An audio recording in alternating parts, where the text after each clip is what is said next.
It's about 2 p.m. at least here in Germany, so we're going to wait a few more minutes before we start the session. Maybe some more participants will come in.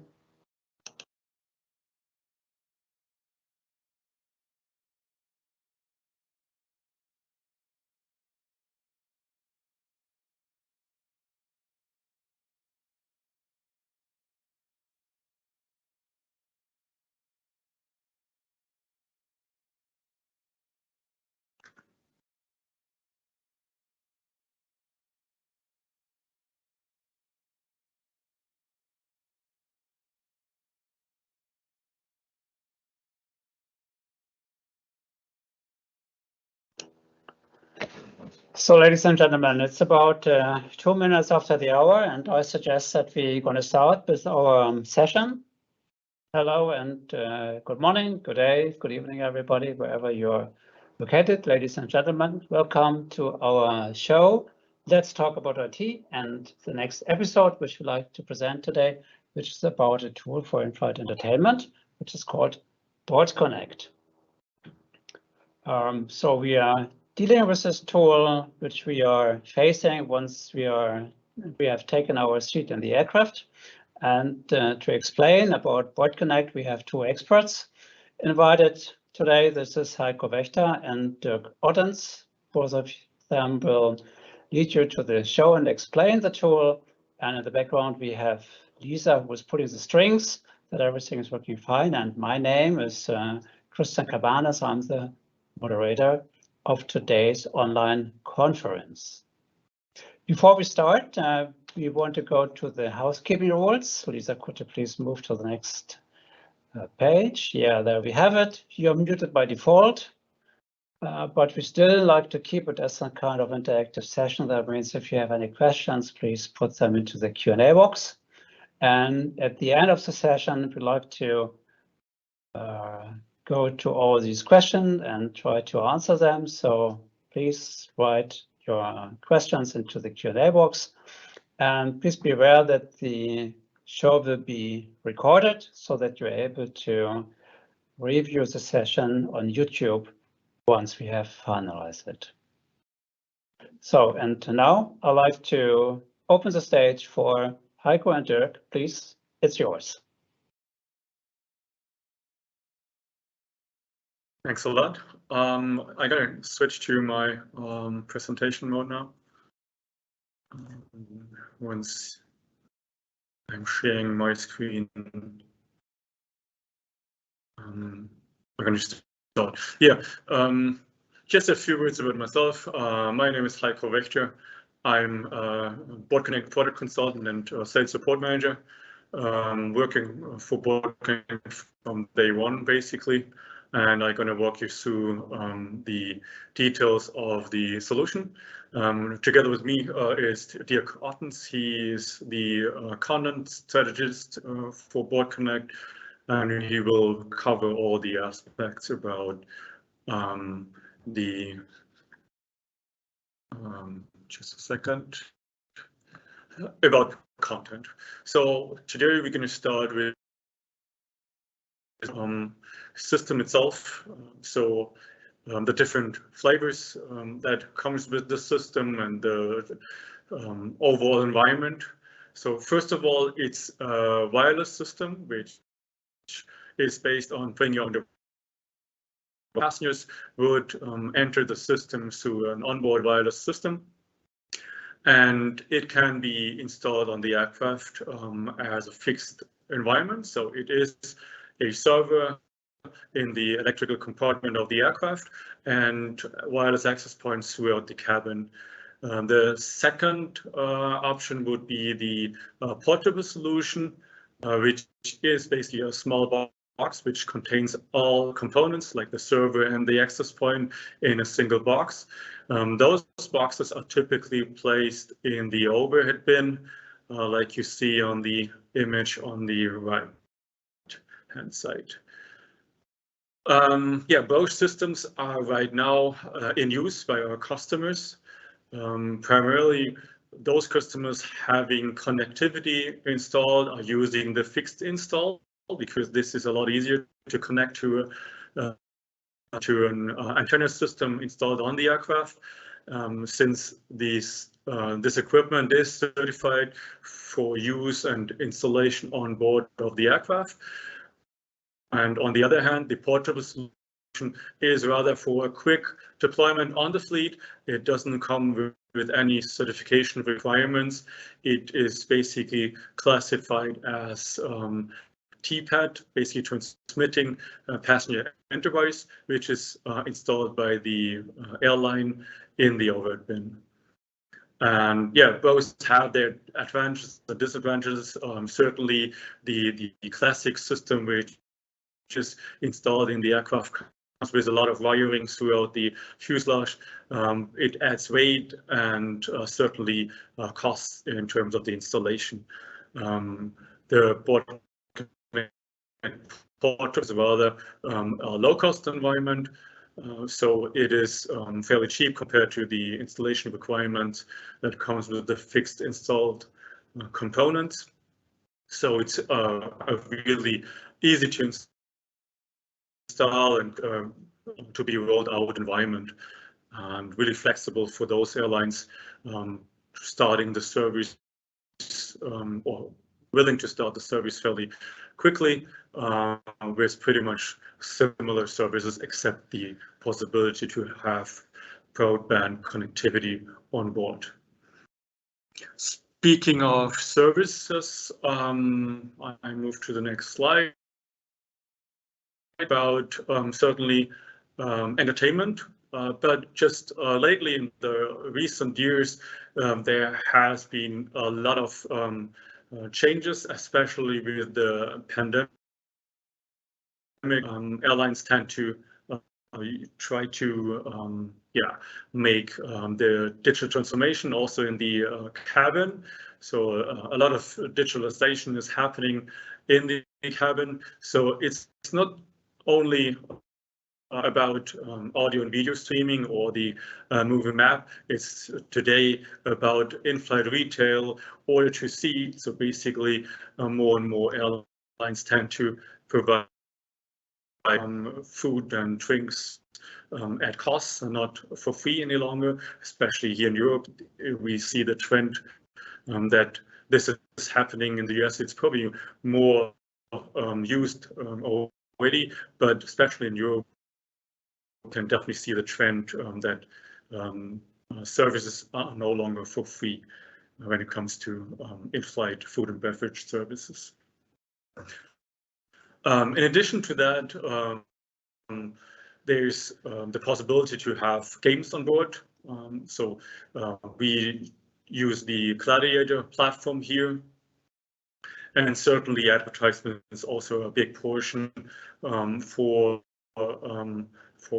services enhanced with advertisement or advertisement kind of content like destination guides. I will come to that later.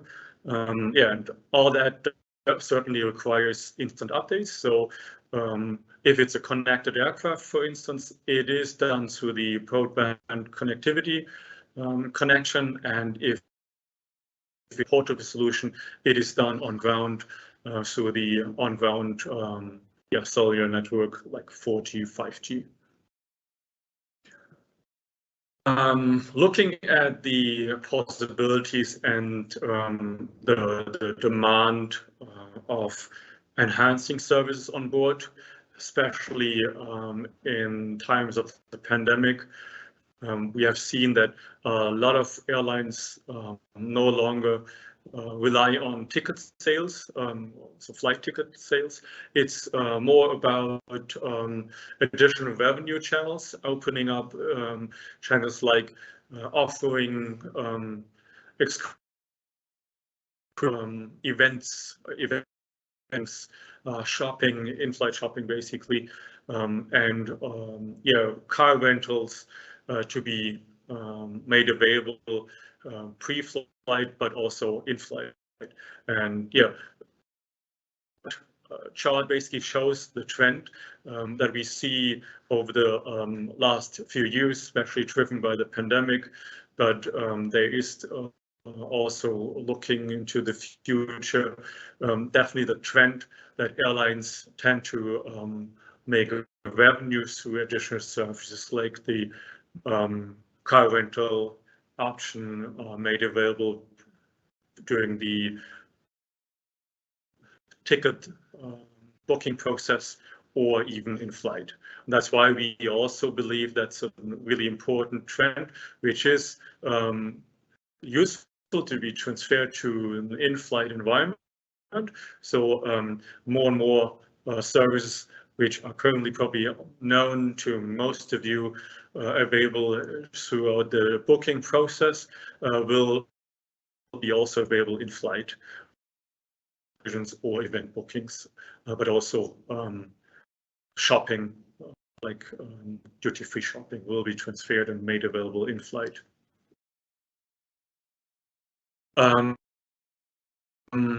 Yeah. What does it mean? What we can offer on the BoardConnect platform. It's about gaming, certainly, but the interesting part here for airlines is that the gaming platform not only offers games, it has a sales channel as well. It offers advertisement capabilities, and it also has a shop on games cards or something like that. So this is not just entertainment for passengers, it is also revenue potential for airlines, and that makes this opportunity quite interesting for airlines to enhance this in-flight entertainment platform with a gaming option. When it comes to advertisement, this is another important silo here. It is probably known to you when you're on a long-haul flight. You often have an advertisement in front of the movie when you start a movie. This is basically what is available on that platform as well. But beyond that, we also have advertisements built into the overall experience. So basically, if you and the offerings within the in-flight entertainment portal, you will see advertisements throughout the content set, which is again an important revenue channel and potential for airlines. I earlier mentioned the destination content. That's also an interesting way to kind of have more relevant content on the system to make the offering more appealing to passengers, to have a certain benefit from browsing the content. And that destination content, for instance, is also enriched with advertisements. So it is either a good way for passengers to get informed about the destination, but at the same time, it generates revenue airline as it contains content and advertisements. Yeah, last but not least, onboard retail and food and beverage sales is also a revenue channel for airlines, but also a quite important enhancement for a digital in-flight service.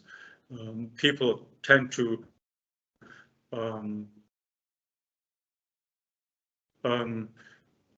or more dedicated and better offer in terms of food and beverage. So rather than having a generic sandwich, you can basically have chips and more or better quality food on board. So this is kind of good for airlines on the one hand to offer better services, but for passengers also get advantage of that better food on board.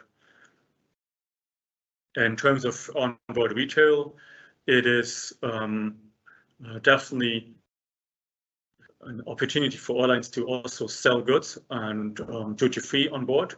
Many airlines do that for many years through a one-time service which is seen on the long-haul fleet for duty-free, but transferring that to a digital service, it basically enables people to browse the content throughout the flight and purchase duty-free goods anytime throughout the flight.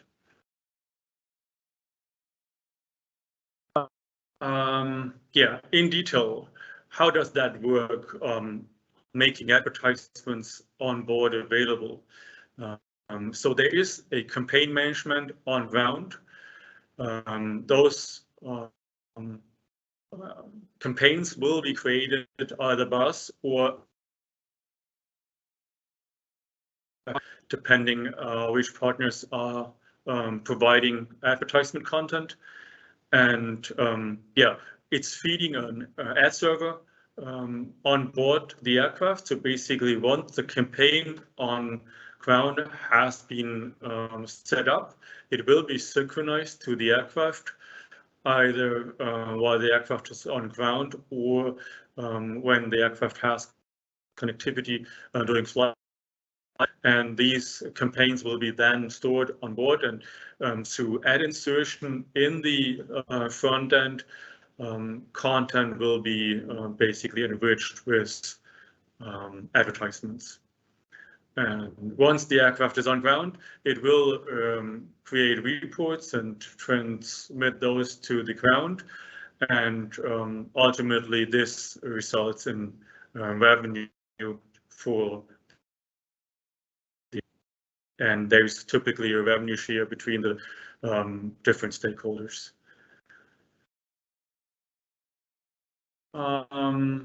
Yeah, how do we integrate all these partners, like the advertising partners, the AdServer, retail solutions, the gaming platform? It's a Linux operating system offering the Docker environment, which enables us to have a fully on board, which easily allows us to onboard third-party applications. So we basically just received Docker containers from these partners. Even if they just have updates on their software, we just get the Docker containers. We swap out the Docker containers, or we do the integration of these Docker containers.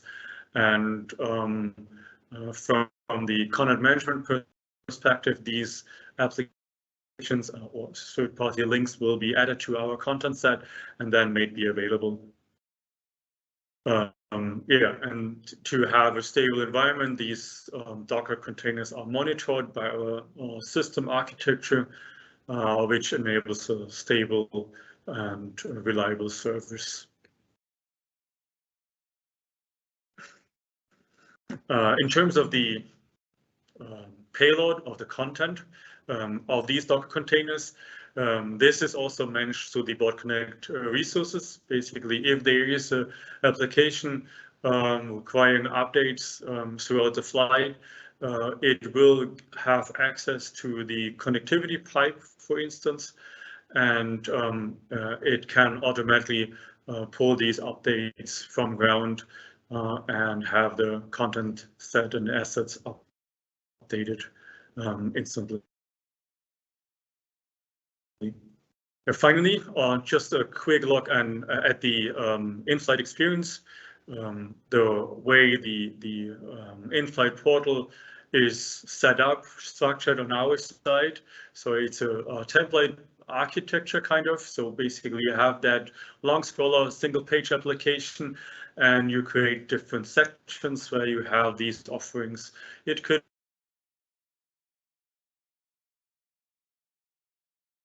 user interface, it can be audio or video collection, pretty much similar to what we all used to by using Netflix or Amazon streaming services. So it's pretty much similar what you very well know from these services. It's a set of content arranged through a content management system provided by us. It certainly supports multiple languages. It even auto detects the language of the device and switches to that language. Yeah, ultimately it's a responsive design. So no matter if you come on board with a phone, tablet, or PC, it will work fine on the device. All services, even the streaming, is made available through the browser, so there is no app required to use any of the services. How does we optimize, even together with our partners like advertisement partners, the content? We have a lot of data synced to ground after every flight. So we have all the details about what kind of phones are used, what content was being consumed most, what is the take-up rate of certain areas of the portal, and based on that we can basically analyze that and optimize the offering. So basically, if there is a certain content used very often, like a certain movie, and it is continuously watched, we can, together with the airline, decide to keep that content and replace content that hasn't been watched a lot lately. So it's a constant process of analyzing, optimization, the offering to increase the take-up rate of the system. Yeah, that's it about the service itself. Dear Cottons will now cover the content related topics, and I'm handing over to Dirk.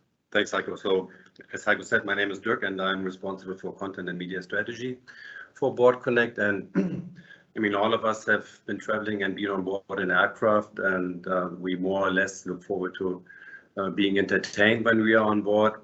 Especially on long haul flights, we are looking forward to watch movies, obviously. And now I'd like to explain a little how the process is, how the process were in the past, and where we at BoardConnect like to head to and already have in certain areas and to a certain extent. So as I said, we enjoy movies on board an aircraft, but how does a movie get on board the aircraft? So in the center of all, on the right side of that slide, you see the content service provider, who has a really close relationship to the airline itself. This is the licensing and also acquisition of content for the airline and on behalf of the airline. So initially they talk with the airline and discuss which content should be brought on board, especially movie content, because that's the most valued content in terms of licensing fees for the airline. And after that, an approval with the airline, they start certain processes. Typically, send licensing POs after that to the studios, which you see more on the left lower corner, which then are being approved by the studio itself. It displays what title has been licensed for what period. And then after that has been confirmed by the studio, the CSP is ordering those files. And they order it with so-called post-production facilities, which could be studio in-house facilities, but typically labs, which have a relationship with the studios in terms of doing encoding and other services for the studios. So the CSPs, the content service provider, are ordering those files. And then these files are being encoded to the specific system requirements. So BoardConnect has a system requirement, but also, for example, other systems which you may know, like Panasonic, or Zodiac, have certain requirements, and all the encoding according to those. After that process has been conducted, the files are being delivered to the system provider, or here you see IFEC system providers, and they are then responsible to integrate the content. So they receive the content, they integrate it with all the metadata which is available, like images and descriptions of the movie, and create an SSD, for example, or media is being loaded to, and that USB or SSD is being sent then to the airline or to the aircraft, which you see on the right upper corner, sorry, and then towards the aircraft. So this is a cycle actually. Typically that cycle lasts for, let's say, a minimum 60 days, but in a lot of cases up to 90 days. And it's taking a long time. So 90 days in advance, you need to start the selection process, licensing process, ordering process, and encoding process, etc. There's little automation in there. A lot of single entities are working together here, but there's no relationship between those. The whole environment is very fragmented, as you see on the page. A lot of entities involved, and beside that, and especially on the encoding side, where post-production facilities are involved, it's very expensive. So typically, if you order a file to be encoded, just one movie costs about 700 euro, and that's just with one language. If you add multi languages, like you may know from Lufthansa or Emirates or other airlines, which have like 13 languages, so you pay up to $3,500 just for one file to be encoded, and that's for every single system. So what did that mean for us? We were facing that situation as well. As how Heiko outlined, our BoardConnect product was more designed for single aisle aircrafts and also low cost carriers, which puts a lot of burden on the airlines in order to license content. Also, our mother company Lufthansa used to have our BoardConnect system on board with content. They still have it on board without content, but they had content on board, and we got feedback from them like approximately 5-6 years ago that the encoding process, especially the encoding, is way too expensive, and they cannot afford to pay, let's say, $3,000 per encode per movie which they have on board. So which led us to think about the whole process. And if you go to the next slide, Heiko, we were starting to think about that. So in-flight entertainment obviously is a key component for airlines. So when we enter on board an aircraft, most of us would like to see Hollywood content, especially news which may have not been in the cinemas yet, and we look forward to that things. And with that feedback, we went to the studios and we were suggesting significant cost reductions in order to support Lufthansa at that time, but also a lot of our other customers, which are more operating in the cost sensitive low cost side.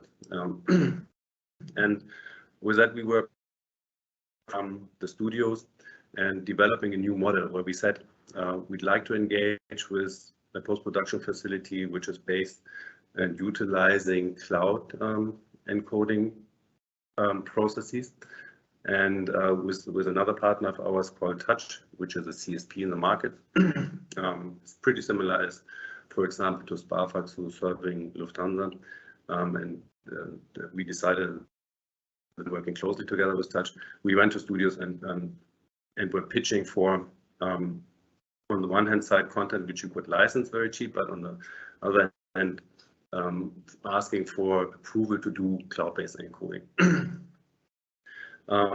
Because at that time, it was very important for us to try to continue to work with Lufthansa, but also with other airlines, in that case, Eurowings, for example, and bring content on board the airlines and the aircraft. So that was one thing. But the other thing is also what we see is that demand towards personalization, choice, and snackable content was increasing.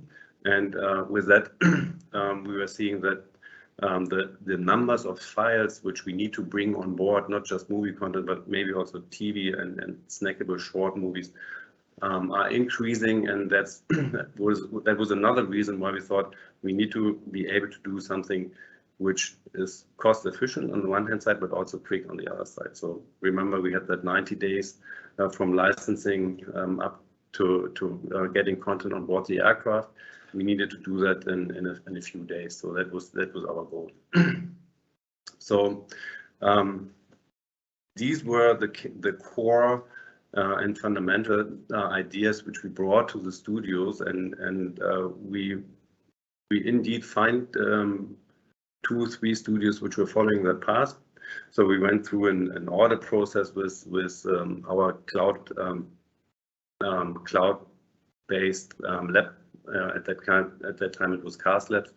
I'm not sure whether you have heard about it, but they are doing several services in that space and are very familiar with the cloud-based encoding.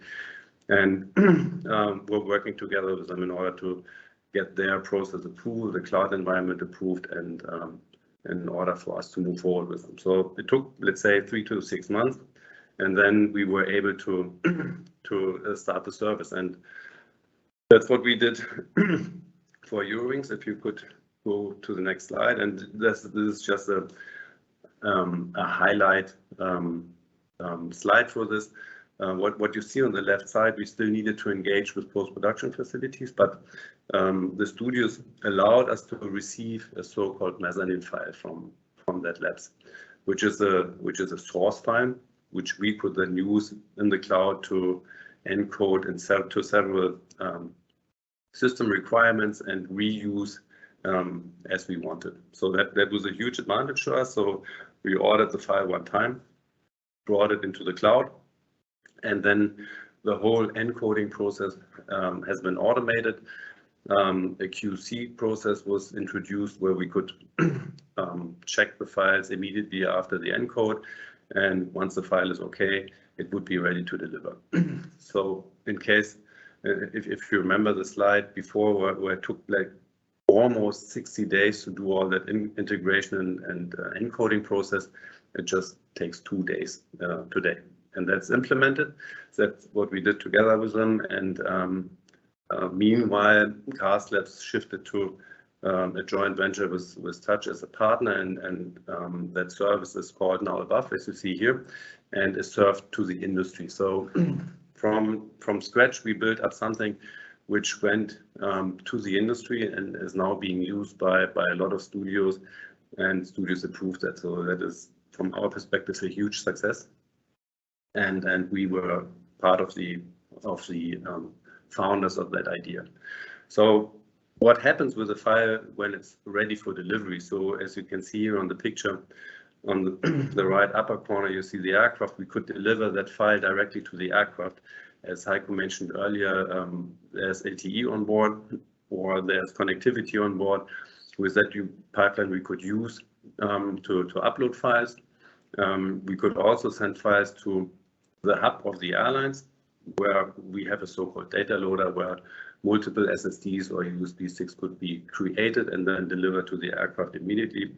What we typically do currently is we send it to our cloud-based integration center, where we integrate it into a virtual aircraft where the airline can check whether everything is working properly. But also we could use it to send it into our physical integration center here in Frankfurt. So there are a lot of possibilities to handle that files. We are using almost all of that, depending on the airline situation and how they are set up. But it's very important for us that we are able to do everything and accomplish that goal to deliver as quick as possible to the aircraft. Okay, then what is the value proposition of the cloud? Obviously, as I said, the advantage is that we can bring the content on board the aircraft between 24 and 48 hours. That has a huge impact, for example, for new releases. You may have heard the expression early window content. So that's content which hasn't been in the theaters yet, but will come soon. Especially when we travel abroad, we see often movies which are being released in the US already, but not in Germany. That content is typically being licensed or being made available to the industry in the middle of the month or so. And that content could be brought on board immediately after it's free to license, so to say, and that's not by end of the month or by end of the next cycle, but immediately after it's being released. So it's a huge advantage. So it just takes 2 days to license it, to encode it, to check it, and then to deliver to the aircraft. And it has high value to the airline, but also to the studios, because they can release their content much earlier than they could before. And with that, they can create more licensing fees, obviously.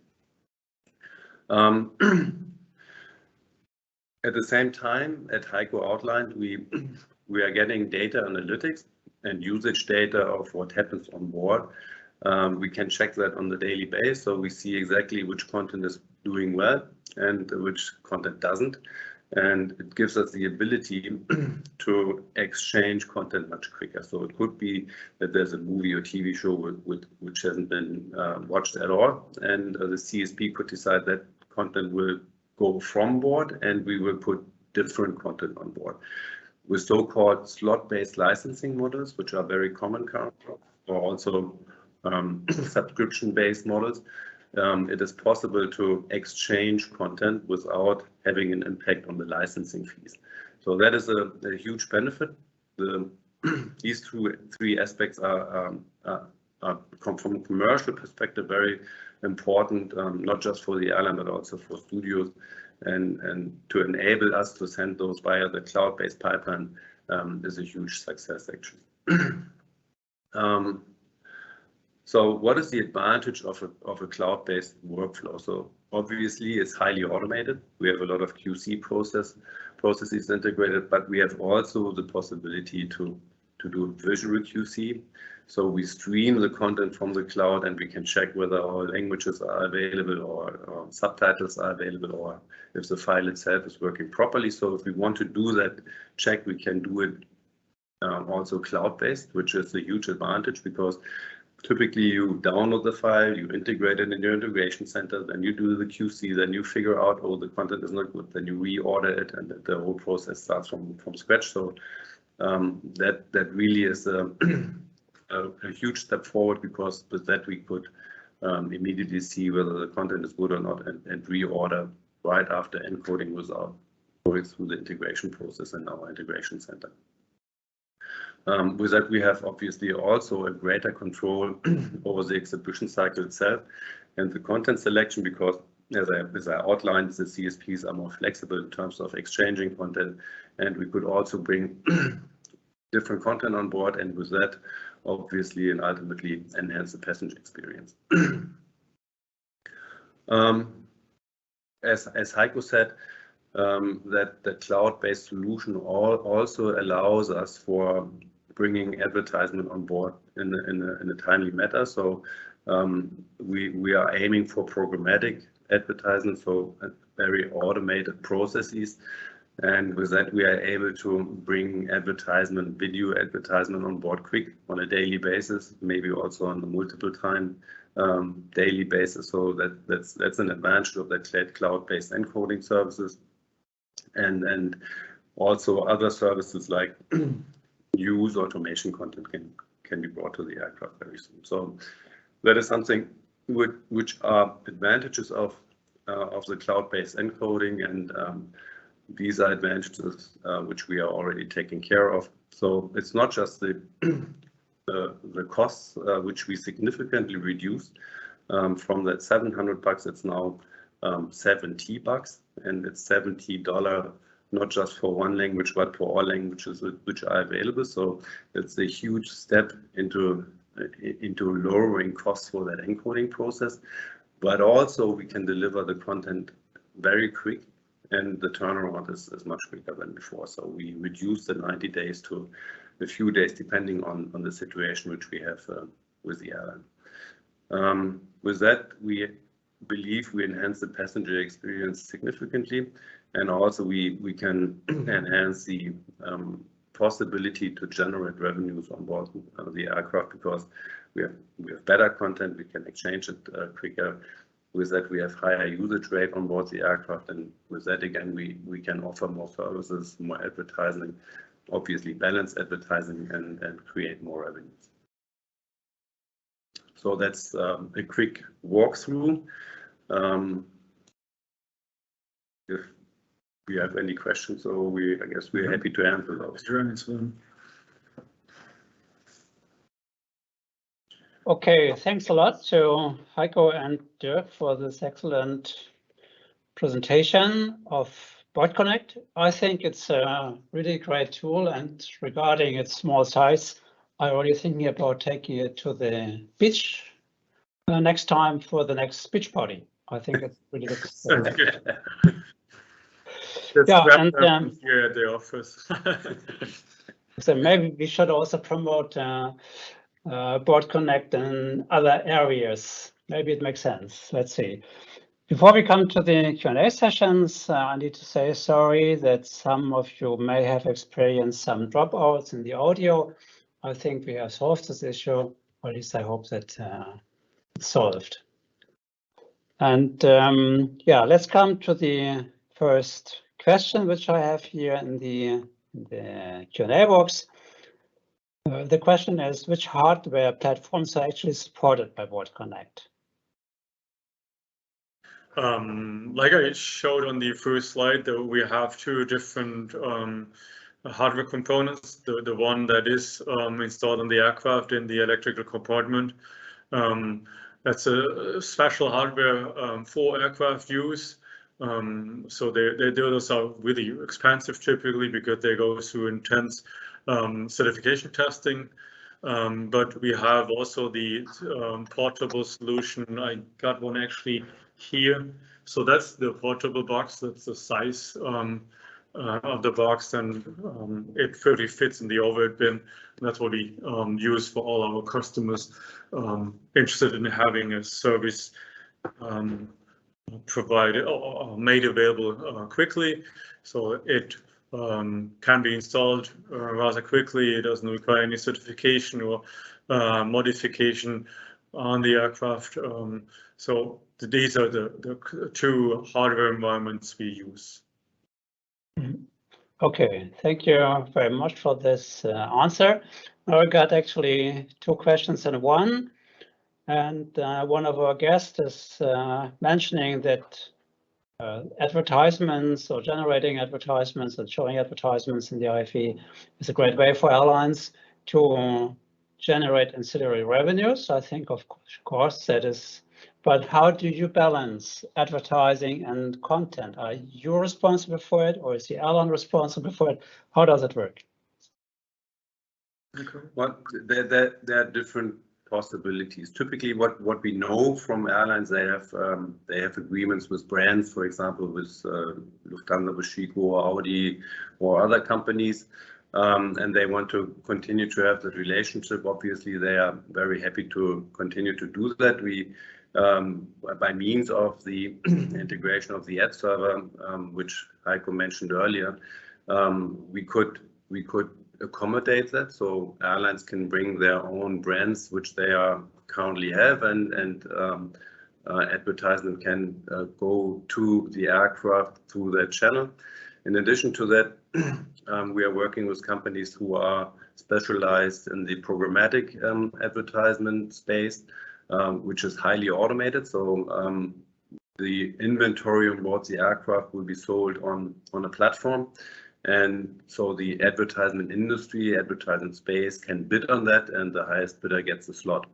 And that advertisement will be pushed on board through that means. And the same, pretty much the same is possible for companies and agencies who have direct relationship with brands, and they push it through that channel as well. So with that AdServer and the ground portal of the AdServer, where you can administer all that, you can allow all of the different parties which are potentially involved to bring advertisement and to push it on board.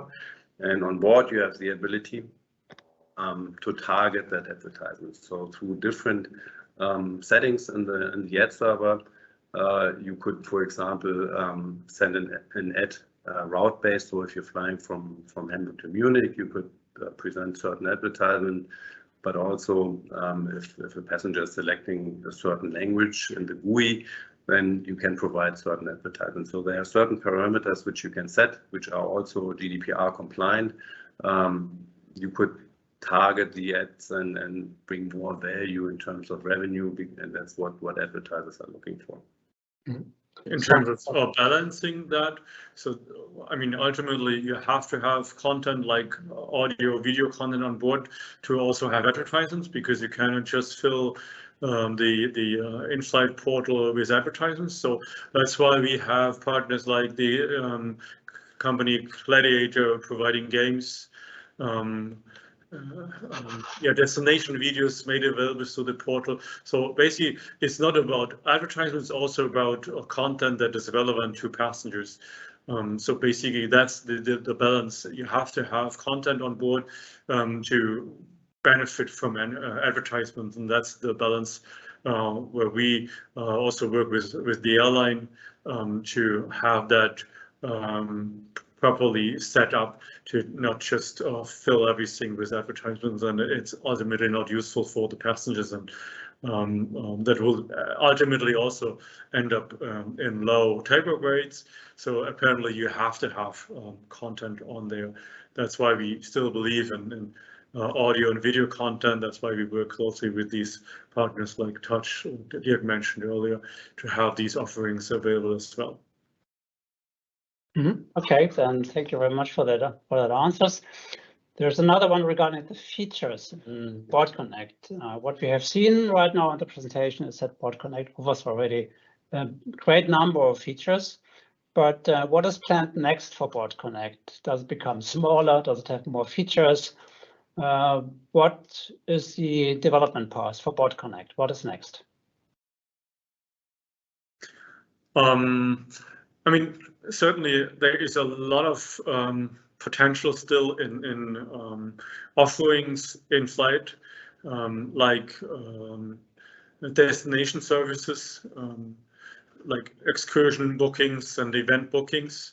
So that's definitely something that will soon be made available through one of our customers, and that will definitely also be kind of relevant in the industry. Like I showed you that that increasing demand for airlines to open up new potentials for ancillary revenue. So the forecast was that there is a market of 183 billion until 2026. So it's kind of important to support that with the environment we have built up to even go beyond what we have right now, like the advertisement capabilities, to just add more potential in terms of in-flight sales to increase revenue, and certainly also make the flying more enjoyable for passengers, having the ability to have targeted services like excursions available that are most appropriate to certain passengers. So basically, like targeting that as well, having the ability to collect information about the interests of the passengers will certainly then target content like sport events if the certain person has checkmarked interested in sports or adventures. The advertisement and the offerings will be more tailored towards that, and that's what definitely coming. Yeah, I think what we learned in the past is that it's sometimes not better to have a lot of features, but to focus on some. So as Heiko outlined, I think it's important that you have a great offering on board in terms of onboard sales. So food and beverages is an important thing and becomes more and more important. That's what we are seeing also on the legacy carrier side. So they are all going into that direction, charging for food on board.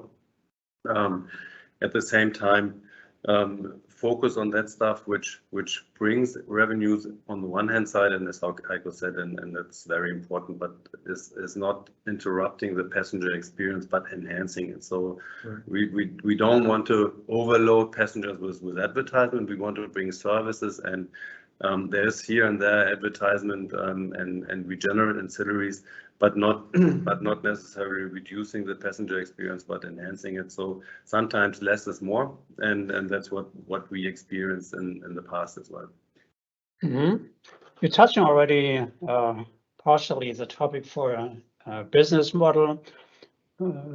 Interesting question concerns the business model for successful IFE. How does it look like? Is it maybe all for free, that the passenger can get content for free, but maybe with lots of advertising, a mix of both, or what do you imagine for a successful concept? In a lot of cases, and what we see in the market, what we've seen in the past, also, for example, in the US, like a few years ago, content has been sold to passengers, right? So you could buy a movie or you could buy a movie package. We also see it in certain cases in Europe. My personal opinion is that content should be free for the passenger in general, because with that you enhance significantly take-up rate. So what we, for example, see on a carrier which sells content packages is usage rates in the area of 1 to 3% for the movies, and what you see on carriers which give it for free, it's like in the area of 50%. So it's a significant difference in take-up and usage rate, especially of movie content. And with that, you are lowering obviously your ability to provide, for example, video advertisement, because that's where you receive the highest CPMs, and so the charging for content cannibalizes, on the other hand, your revenues for advertisement, and our experience shows that the revenues which you can get through advertisement is much higher. So therefore, I'm personally for. I would recommend to go for free, and with additional services recoup, so to say, the costs you have. You could think about models maybe where you give it for free without information, but you could also maybe introduce a solution where you can ask the passenger for certain data, which then you could use again immediately in the system to better target certain products and services to the passenger, which could even enhance the passenger experience. So yeah. Any No, I fully agree with you. Okay, yeah, sounds very interesting. Like an interesting business model you can create with BoardConnect on IFE. Another topic is through the digitalization, we talk about being online all the time, be connected to the rest of the world always. Now I see that also the sky is connected everywhere. What role does an IFE play in this connected world? I mean, in terms of video offering or audio and video offerings, I mean, definitely what we can see that those streaming services offering the downloadability, so it's anyway whether the aircraft is connected or not, still like quite invalid setup that people bring their own content. On the other hand, like DX said, that there is that early window content which is not yet available, might be still appealing to passengers. So ultimately, when it comes to audio and video content, there is still a valid use case to have that offering. And in terms of connectivity, certainly at some point streaming through the broadband connectivity connection will be and is possible, but ultimately, in order to basically make that accessible, you still need some kind of in-flight portal. So even the focus will not be probably on audio and video or at some point it is still a valid use case to have an in-flight portal, because this is the entry point for passengers to access the internet, but also adding services like we explained earlier, the ability to have food and beverage sales through that portal, or offerings like excursions and events is still valid, because airlines can promote certain content. They cannot have special offers which passengers won't get using or utilizing services on ground. So there is still a valid use case for in-flight portals. It's probably not so much entertainment, but many other aspects, gaming, food and beverage sales, like I said, or even sales of events and excursions are valid use cases. Mm-hmm. Okay. Yeah, I also think we are going more and more digital. What we see is, for example, magazines have been vanished on board almost, right? So people are airlines used to hand out newspapers, magazines, etc. So there was a lot of weight on the one hand side, but also you need to touch everything. And so during the pandemic, what we learned is airlines want to go touchless, so to say, and also digital. And for that, an IFE system or IFE system is quite an appealing solution still. And as Heiko said, I also believe ultimately connectivity will be a commodity. Would you be able to allow the whole fuselage to do streaming? I don't know. So imagine 350 passengers on board streaming Netflix or Disney Plus. Maybe that's a few years ahead, right? And then also you need to deal with certain areas where you may not have connectivity. So personally, I believe there will be still a few years ahead of us where IFE and IFEC are working closely together, not cannibalizing each other, but enhancing the passenger experience together. Okay, thank you. We have 2 minutes left, and I actually have a personal question to you, maybe with a quick answer. I experience very often that the most exciting part of a movie is coming once the aircraft is landing, and we have to get off the aircraft, and I really want to see the remaining part of the movie. What can I do? Do I need to stay in the aircraft? Do I take another flight with the same airline? Can I see it outside of the aircraft to finish the movie? What can I do? Yeah, but basically, the best choice is to fly back. And the reason I'm saying is there are multiple rights associated to what you are allowed to watch where, right? So there's the IFE rights, which allows an airline to display content on board the aircraft, and then you have the public performance rights, which allows you to do that on ground. So I know that you are sort of asking that how can I continue to watch maybe at home or while you drive home or in the hotel. That's something which is very difficult. We know companies out there who tried that and they needed to acquire different license rights for that, and that it's very expensive. And those companies are not in the market anymore. So unfortunately, the only thing you can do is traveling with a nice airline which remembers you and you as a valued customer, and maybe you left an ID or so, and then you can continue to watch on your flight back home. Okay, I'll try my best. Okay, yeah, then thank you very much for this great presentation. I think it's a very interesting product, and I will check who is the producer of the IRV when I fly the next time.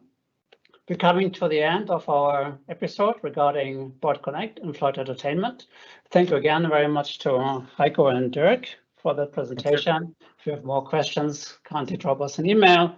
Thank you also to Lisa to pull the strings and the background that everything works fine. And then I hope to see you again with the next session, and let's talk about IT. Thank you very much to the participants. Thanks a lot. Thank you for listening. Bye.